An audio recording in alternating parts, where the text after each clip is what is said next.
కేటీఆర్ మామ అయినటువంటి హరినాథరావు గారు తమని మోసం చేశారు, అన్యాయం చేశారంటూ ఈ రోజున హైదరాబాద్ లో ఉన్నటువంటి సోమాజిగూడ ప్రెస్ క్లబ్ లో ఆశ్రయించినటువంటి దేవేంద్ర గారు మనతో పాటు ఉన్నారు. అసలు ఏం జరిగింది, వారికి జరిగినటువంటి మోసం ఏంటి అడిగి తెలుసుకునే ప్రయత్నం చేద్దాం. అన్న నమస్తే, చెప్పండి మీకు ఏం మోసం జరిగింది, మీరు ఎవరి మీద ఆరోపణ చేస్తున్నారు?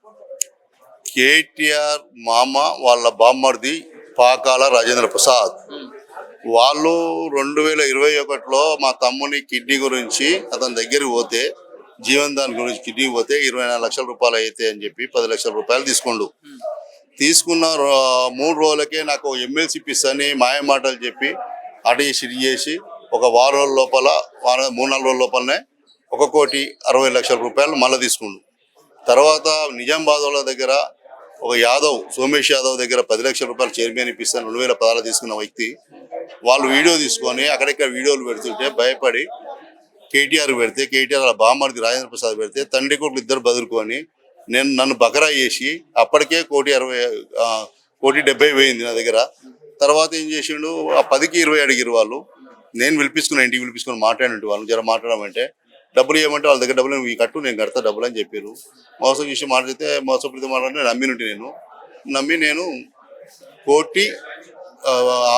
10కి 20 ఆడితే 10కి 6 లక్షలు ఇస్తానని చెప్పి నేను కాంప్రమైజ్ చేసి ఉంటే, ఆ కాంప్రమైజ్ చేసేటప్పుడు హరినాథరావు అన్న కొడుకు చంద్రశేఖర్, నేను గంగాధర్ అంటాడు వాళ్ళ డ్రైవర్ శ్రీరామ్ అంటే ఆయన, వీళ్ళు నలుగురు కూర్చొని సెటిల్మెంట్ చేసి ఆయనకు డబ్బులు ఇచ్చినాము. 16 లక్షల రూపాయలు ఇచ్చినాము. మొత్తం 1,86,00,000 ఇచ్చాము ఆయన మొత్తం ఇచ్చి. నేను ఆ డబ్బులకు మళ్ళీ పోయి ఒక వారం రోజుల తర్వాత ఎమ్మెల్సీ అయిపోయిన తర్వాత అడిగితే ఏదో గొడవ అయింది నాకు వాళ్ళ ఆయనకి ఇటందరికి మా పోయినలకు. అయితే ఆయన ఏం చేసిండు, నేను భయపడి నేను ఇస్తా మీ డబ్బులు మీకు పంపిస్తా అని చెప్పింది. సార్ డబ్బులు 4 గంటలకు పంపిస్తామని చెప్పిన వ్యక్తి 4 గంటలకు ఫోన్ బ్లాక్ లిస్ట్ పెట్టుకుండు. నేను కొడుతుంటే ఇక కనబడుతుంది బ్లాక్ లిస్ట్ చూసి ఆ కొడుకు చెప్తే కొడుకు ఫోన్ చేసిండు. దేవేందర్ అన్నాడు. చెప్పండి ఎవరన్నా? నేను రాజప్రసాద్ ఎవరు? నేను హరినాథరావు కొడుకు మాట్లాడుతున్నా. ఏమో మా నాయన ఇబ్బంది పెడుతున్నా, రిలీజ్ చేసామంటే గొడవ చేసామంటే ఇక్కడికి వచ్చి 3 కమిషన్ చెప్పినా నీ మీద పీడీ యాక్ట్ కూడా అయిపోతుంది, లోపల అయిపిస్తా, చిప్ప కూడా దింపిస్తా, బయటకు రావు అని బెదిరించి ఓ ఎస్ఐతో కూడా మాట్లాడిపించిండు. ఎస్ఐతో మాట్లాడిపించి పానాలతో ఉండవడానికి కూడా డాగేసిండు నాకు. సర్లే అని ఊకున్న తర్వాత ఉప్ప వెంకటేశ్వరరావు అంటే ఆయనకు మళ్ళీ ఫోన్ చేసిండు. వాళ్ళ బంధువుకు అతను నాకు పరిచయం.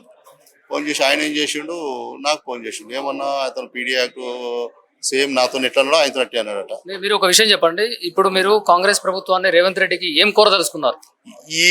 ఇప్పుడు హరినాథరావు కుటుంబం అనే కుటుంబం పాకాల రాజేంద్ర ప్రసాద్ చాలా ఘోరమైన పనులు చేసిండు బయట. అతని మీద చర్య తీసుకోవాలని మేము చెప్తున్నాం.